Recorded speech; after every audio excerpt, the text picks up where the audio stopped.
Bonjour, je suis Cécile d'Investir et Réussir sa vie. Bienvenue dans cette nouvelle vidéo dans laquelle j'ai le grand plaisir d'accueillir Angélique Delay. Bonjour Angélique.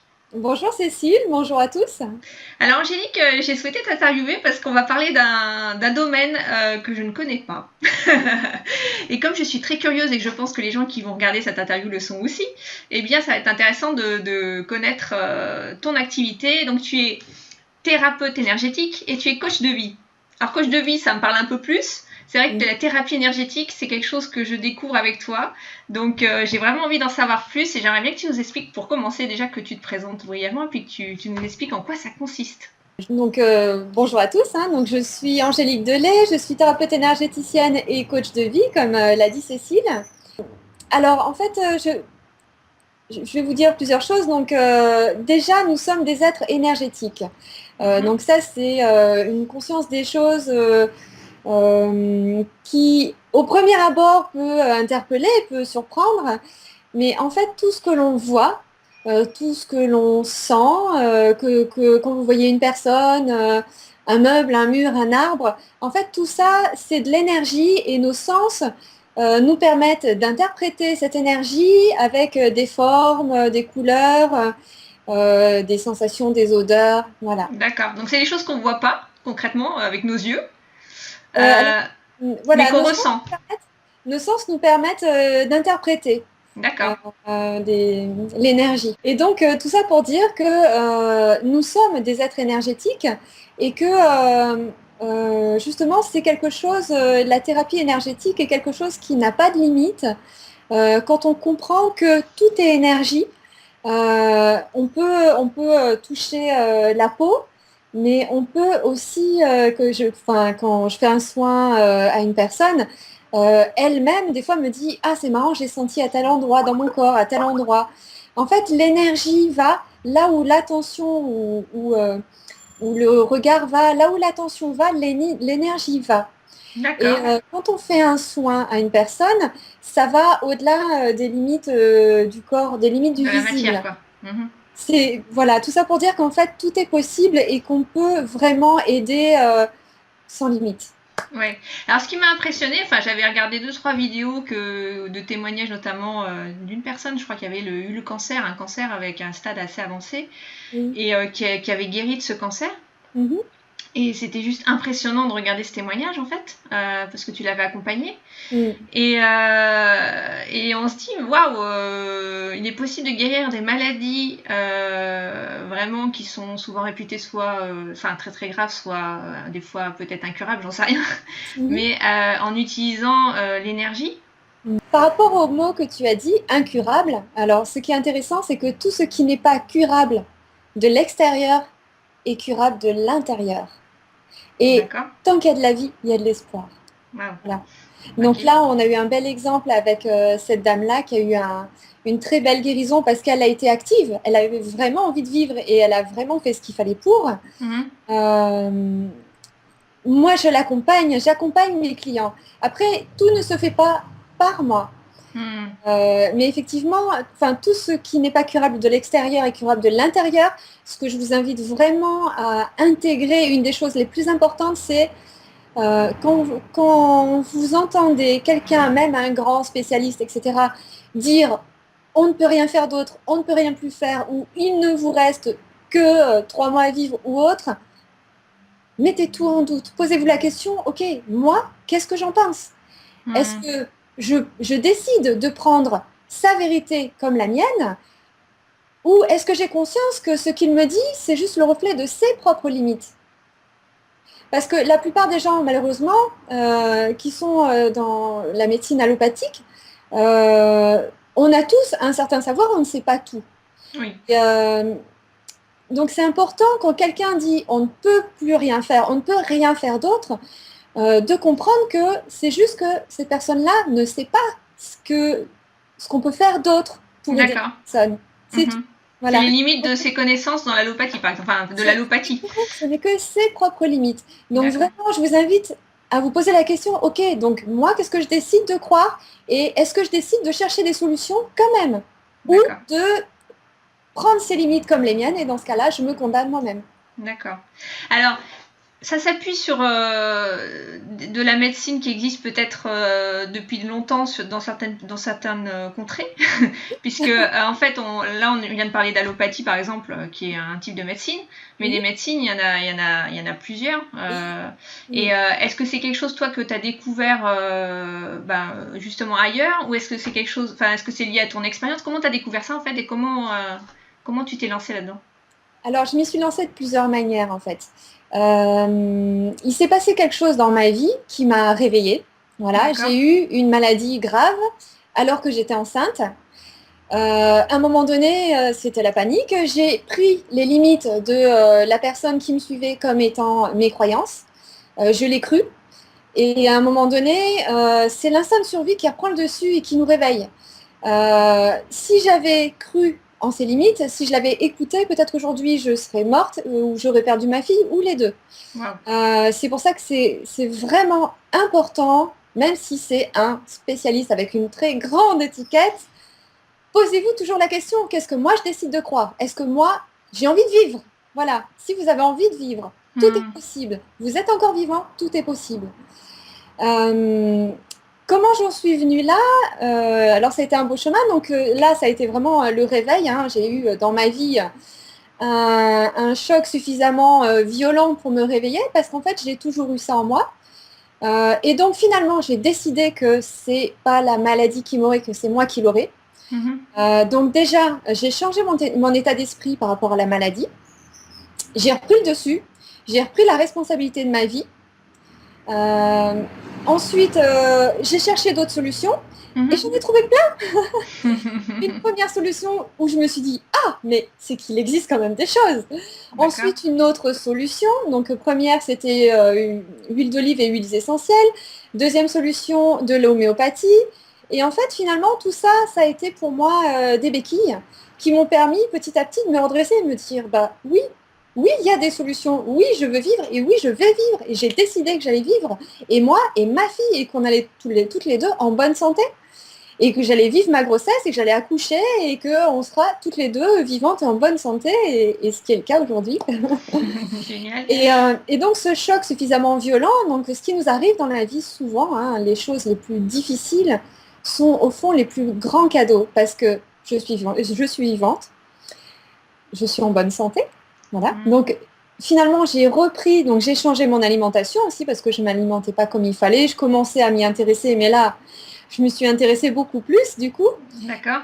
J'ai changé mon alimentation, donc je suis devenue végétarienne. Aujourd'hui, je suis végétalienne et sans gluten. Non pas que j'ai des intolérances, mais juste que quand c'est de la cochonnerie et que ça nous fait du mal, même si c'est des symptômes juste désagréables, mais pas de douleur, on le sent que ça fait pas du bien au corps. Donc j'ai changé mon alimentation, j'ai changé mon état d'esprit, j'ai changé beaucoup de choses dans ma vie. Et quand ma fille est née, j'ai aussi pris la responsabilité de mon enfant.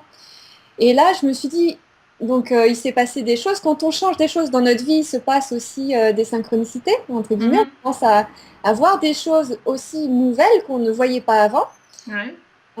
Et donc, je suis tombée sur une vidéo, une interview du docteur Luc Baudin, qui est médecin généraliste, qui s'est spécialisé en cancérologie clinique, en ostéopathie, en acupuncture, etc. Et en fait, c'est quelqu'un qui parcourt le monde en fait hein, à la recherche et qui continue d'apprendre, qui ne s'est pas arrêté à ses études de médecine, qui continue d'apprendre et qui plus le temps passait et plus il s'est ouvert. Et donc il a appris des guérisseurs philippins, des chamans, il va dans les tribus et en fait voilà, il a intégré dans les soins qu'il apportait à ses patients des nouvelles choses et il s'est rendu compte que plus c'était simple, plus c'était efficace et plus sa conscience grandissait. Et en fait, en alliant ça avec la physique quantique qui aujourd'hui prouve en fait, que tout est énergie finalement. Aujourd'hui, on pouvait dire que avant on pouvait dire que c'était des croyances. Maintenant, on a des preuves physiques, des preuves scientifiques. Donc voilà, donc lui, il est médecin généraliste à la base, mais il a vraiment grandi et appris toutes ces techniques de guérisseur. Et il en a fait une formation. Et donc, j'ai suivi ce stage quand ma fille est née. Je me suis dit, bon, ok, qu'est-ce que je peux faire? J'ai cette responsabilité. Mhm. Euh, et donc, voilà, j'ai décidé de suivre les stages de Luc Baudin qui ont été pour moi le fait de mettre le pied à l'étrier. Et finalement, tout ça est vraiment une belle aventure et qui Mhm. continue. Et ça, c'est génial. De toute façon, ça n'arrête jamais. Oui. Euh, Finalement, je me suis rendu compte, parce que bon, j'ai eu une enfance un peu comme beaucoup, hein, avec plein de challenges. J'ai pas connu mon père. Enfin voilà, il y a eu plein de Mhm. choses qui m'ont permis, quand même, qui ont été des cadeaux que je continue d'ouvrir aujourd'hui et qui m'ont permis de développer ma force et de faire ce que je fais aujourd'hui. Mhm. Euh, et en fait, c'est que après avoir fait cette formation, avoir commencé à vraiment aider les gens dans la guérison, à accompagner les gens dans la guérison, que il s'est encore passé des choses et et j'ai appris en fait que mon père était guérisseur. Ah ouais, waouh. Voilà. Donc en fait, alors les formations que Luc Baudin fait, c'est quelque chose qu'on peut tous apprendre parce qu'en fait, on a tous cette capacité. Ah oui. Euh, On Après, peut tous être guérisseurs. on peut tous faire, on peut tous l'être. À partir du moment où on fait les choses avec une certaine conscience et avec cœur, l'amour, c'est l'énergie la plus puissante. Mhm. Et quand je fais un soin, c'est un acte d'amour. Et c'est ce qui fait aussi qu'il y a vraiment des changements dans la vie de la personne Mhm. et au niveau physique aussi, parce que ça donne plus de puissance, parce que l'amour est vraiment une énergie très puissante, très Mhm. puissante. L'amour et l'intention ensemble, c'est merveilleux. Et donc Ouais. ça, allié aux techniques des guérisseurs philippins, des techniques chamaniques, plus une guidance qu'on apprend, parce qu'en fait, la formation, le stage que j'ai fait, les stages que j'ai fait avec Luc Baudin, c'était vraiment mettre le pied à l'étrier. Euh, Ensuite, voilà, maintenant que on sait faire, on y va, mais on s'arrête pas là, Mhm. on continue de ressentir, d'explorer et d'être enfin, ouvert à tout ce qu'on peut ressentir comme nouvelle méthode. C'est important d'être à son écoute, d'être à l'écoute Mhm. de soi quand on fait un soin à quelqu'un, parce qu'on a une certaine guidance aussi. Et voilà, en fait, c'est quelque Ouais. chose qui n'est pas forcément facile à comprendre, qui n'est pas Ouais. palpable, c'est pas une image, Oui, oui, voilà, dans l'interview. Euh, c'est quelque chose à vivre vraiment oui. et à D'accord. ressentir. Et après, Et... c'est Ouais. selon les personnes, il y a des gens qui ne sentent pas forcément ce qui se passe. Après, il y a des gens aussi qui sont très sensibles et qui sentent tout et c'est génial parce que, enfin, c'est D'accord. voilà. Enfin, Alors, en fait, toi, donc, tu as appliqué ces soins pour toi. oui. Et tu le fais pour les autres aujourd'hui. Et tu En fait, arrives à le faire. J'avais vu en fait que tu utilisais la position enfin, oui, les mains en fait. oui. Mais tu peux faire ça aussi à distance. Parce que. Exactement, puisque Et, dans l'énergétique, enfin, le temps et l'espace n'existent pas, ce ne sont que des interprétations. Mhm. Donc, oui, je fais des soins à distance de la même manière. D'accord. Exactement. Donc, après, bon, je ne vais pas vous faire un cours. Oui. Donc, je fais un soin à distance. Donc, je vois la personne dans un premier temps par Skype pour un premier contact, pour créer cette relation avec la personne qui n'est pas là physiquement. Mhm. Et ensuite, je fais un soin sur ma table de soins, comme si la personne était là physiquement. Donc, je me D'accord. connecte à elle et à toutes les énergies qui la concernent et je travaille voilà, avec mes mains. Voilà, D'accord. c'est mes outils physiques, on va dire. Et est-ce que tous les patients, entre guillemets, ou les gens qui te consultent sont réceptifs? Est-ce que déjà il faut que la personne soit réceptive parce que si on parle, je sais pas, moi je me mets à la place, il y a un émetteur radio et on parle Oui, d'ondes, donc quand on parle exactement. d'ondes, il y a forcément un Alors, échange qui doit se créer. Enfin, oui. Alors, quoi qu'il arrive, le soin, il se fait de toute façon. Après, la pensée est énergie aussi. Donc, ce qui est intéressant, c'est qu'avec les enfants, ils accueillent le soin sans blocage, sans question, sans croyance de je sais pas. Voilà. oui, Alors dans que ton l'humain, des fois, il rentre dans son mental, dans son ego, il dit oui, mais je ne crois que ce que je vois. mais j'ai entendu des choses, voilà. Et donc, le soin, de toute façon, il se fait. Par contre, plus la personne ouvre son esprit et plus elle l'accueille. D'accord. La personne que j'ai interviewée, qui avait justement ce cancer et qui est guérie, entre la première fois où on s'est vu et la fois où elle s'est faite opérer parce qu'elle avait déjà pris rendez-vous et qu'elle a quand même choisi de faire les deux chemins en parallèle, donc pour se faire opérer, ce qui se respecte, hein. Euh, je le sentais que, voilà, je ne sais plus exactement, il a dû se passer, je ne sais plus, peut-être un mois et demi. Et c'est rapide par rapport à ce qui se passait dans son corps au moment où on s'est vu la première fois.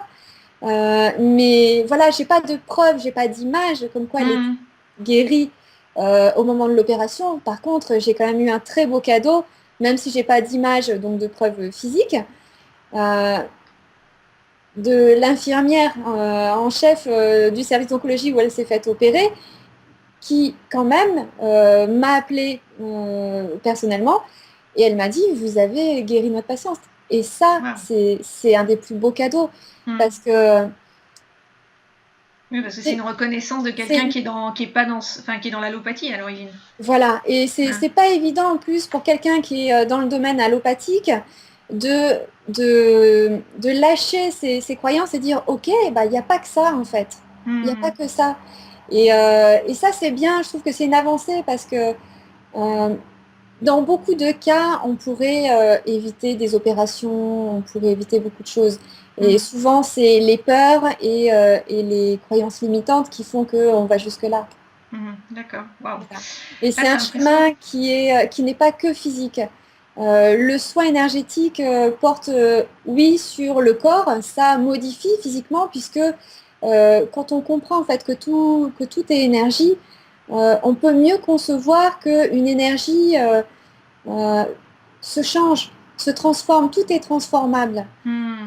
Si on met de l'amour sur quelque chose, tout de suite la guérison se met en route. Wow. Et alors, quelque chose qui m'a un peu surprise à la fois, et à la fois ça paraît un peu du bon sens et logique en fait, c'est le mot maladie avec maladie. C'est-à-dire qu'une maladie, elle vient nous dire quelque chose, elle vient nous porter un message. Et alors, ça paraît quand même assez incroyable dans le fond, parce qu'on se dit, quand je suis malade, en fait, c'est là pour me... C'est quoi ce message en fait? Comment on peut interpréter ce message? Qu'est-ce que ça veut dire? Alors, il y a plusieurs possibilités. Soit si vous êtes une personne plutôt scientifique, vous pouvez aller regarder, par exemple, dans un livre qui est assez intéressant de Jacques Martel. C'est le dictionnaire des malaises et maladies. Pour comprendre le mot, qu'est-ce que le corps transmet? Parce qu'en fait, mal a dit, en fait, c'est un malaise ou une douleur qui nous indique, oh là, tu as oublié quelque chose, là, tu manques d'amour sur un certain point, tu as un déséquilibre quelque part, et tu ne t'écoutes pas, donc je te le fais sentir pour que tu reviennes à toi, pour que tu envoies à nouveau, que tu mettes à nouveau ta conscience à l'intérieur de toi. C'est un signal. Alors, en fait. Ce que tu dis en fait là, ça paraît. Donc moi je me dis, admettons, ça m'est arrivé par exemple c'était il y a 2 ans, c'était pas bien. Enfin j'ai eu une bronchite qui s'est transformée. Enfin tout s'est transformé, mais je l'ai expliqué. Ce qui est venu me dire cette maladie, c'est que je prenais pas soin de moi. J'avais poussé un peu le bouchon un peu loin dans le niveau de fatigue, et c'était assez logique en fait ce qui m'arrivait. C'était logique parce que je m'étais pas arrêtée quand j'étais malade, j'ai continué à travailler, etc. Donc je le comprends. Maintenant, quelqu'un qui a une maladie comme un cancer, par exemple, on se dit, bah waouh, c'est quoi ce message en fait? Alors le cancer, c'est que bien souvent, en fait, quand on a une maladie, c'est pas le premier message. C'est, on va dire, la maladie, c'est le dernier message avant game over. Ok, tu comprends pas, on va te faire la maladie. Comme ça, là, peut-être tu vas comprendre. C'est le message. C'est-à-dire qu'avant, il y a eu des voyants, des clignotants qu'on n'a pas vus? Il y a eu des milliers de clignotants, des milliers. Ouais. Et la personne, dans son inconscient, enfin, la personne n'a pas forcément envie de les voir, la personne ne prend pas suffisamment un temps pour sortir la tête du guidon, pour revenir, pour respirer, pour regarder ce qui se passe autour, pour regarder ce qui se passe à l'intérieur. Et, et donc, n'écoute pas les signes. Et malgré, il y a beaucoup de monde comme ça, malgré l'inconfort, malgré la tristesse qu'on peut ressentir, les douleurs, on n'écoute pas, on essaye encore, mais pourtant les signes sont là, ils disent non, là tu te trompes de route, Et reviens. comment, est-ce que tu as un truc pour repérer ces signes justement? C'est quoi? C'est être à l'écoute de son corps? Ça veut dire quoi? Se poser? Ce que je peux vous suggérer, par exemple, c'est de faire l'expérience. Au moins, si, pour les personnes qui sont vraiment beaucoup la tête dans le guidon, dire, ok, ok, aujourd'hui, à partir d'aujourd'hui, ça va me prendre une minute. Mhm. Et pendant une minute, j'arrête tout. Ok, les enfants, ils ont besoin de moi, il faut changer la Mhm. couche, il faut faire à manger, il faut faire le business, ou il faut s'occuper de son mari, laver la voiture, faire le ménage. Stop! Pendant une minute, on ne fait rien. Ok, on revient. Et on revient à l'intérieur de soi. On Mhm. revient à l'intérieur de soi, on se recentre, on prend le temps de respirer. Donc, je peux vous conseiller de faire tout simplement, pendant une minute par exemple, inspirer 5 secondes, expirer 5 secondes. Et soit vous faites ça 6 fois, ça vous prend une minute et en plus ça vous calme. Mhm. En tout cas, ça vous fait revenir à l'intérieur et ça calme beaucoup de choses. Mhm. Et, et vous pouvez vous dire, ok, comment je peux mieux m'occuper de moi, par exemple? Qu'est-ce que je ressens? J'ai mal quelque part, ok, qu'est-ce que je ressens? Vous pouvez, par exemple, j'ai mal au bras, ben, mettre la main dessus et envoyer de l'amour. Mhm. Envoyer de l'amour et dire, ok, je t'entends. Voilà, je t'entends et c'est un signe. Posez-vous la question, en quoi je pourrais peut-être mieux m'occuper de moi? Est-ce Mhm. que j'aurais besoin de me consacrer un petit peu de temps, de méditer un petit peu, d'aller marcher dans la forêt? Euh, Toutes ces choses qui font que ça calme l'esprit et Mhm. que à partir de ce moment-là, on est moins distrait et on comprend mieux les choses, on comprend les messages. Mhm. Euh, Sinon, on va dans une direction, c'est pas la bonne. On se cogne la tête et on se recogne la tête et on se recogne la tête. Mais ça fait mal. Mais Mhm. comme on prend pas le temps de réfléchir, on continue, on se recogne la tête. À un moment donné, on se Mhm. fait des bosses. Après, ça fait pire. Et puis, en Ouais. fait, voilà. Alors que si on se dit, ah, au fait, je me suis cogné la tête.